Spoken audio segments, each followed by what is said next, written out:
మన దగ్గరైతే మన పిల్లల్ని కొట్టినా, తిట్టినా పక్కనోళ్ళు అయితే గీతే మందలించేవాళ్ళు ఉంటారు, హితబోధ చేసేవాళ్ళు ఉంటారు తప్ప కేసులు పెట్టి మనల్ని జైల్లో పెట్టించాలనుకోరు.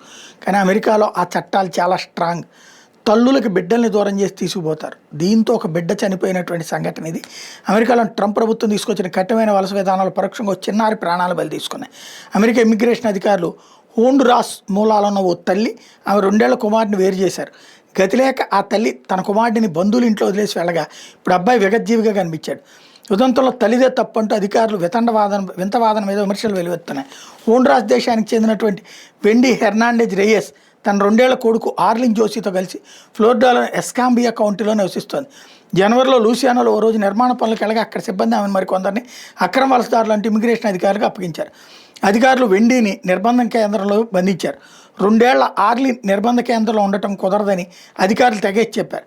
దీంతో చేసేది లేక ఆమె తన కుమారుడు ఫ్లోరిడాలోని ఎస్కాంబియా కౌంటీలో ఉండే బంధువు మల్డోనాడోకు అప్పగించింది. అధికారులు 4 రోజుల్లోనే ఆమెను హోండురస్కి బలవంతంగా పంపేశారు.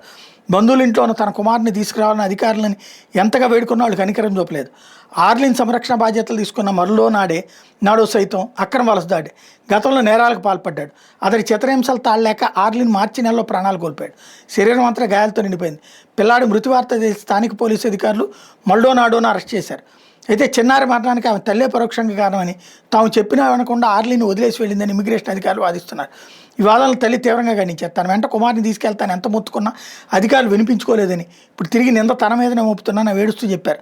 ప్రాణంగా చూసుకున్న కన్న కొడుకును రాక్షసుడి చేతిలో పెట్టి వదిలేసి వెళ్ళిపోయేంతటి కర్కసురాలి కాదంటూ ఆమె తీవ్ర ఆవేదన వ్యక్తం చేశారు.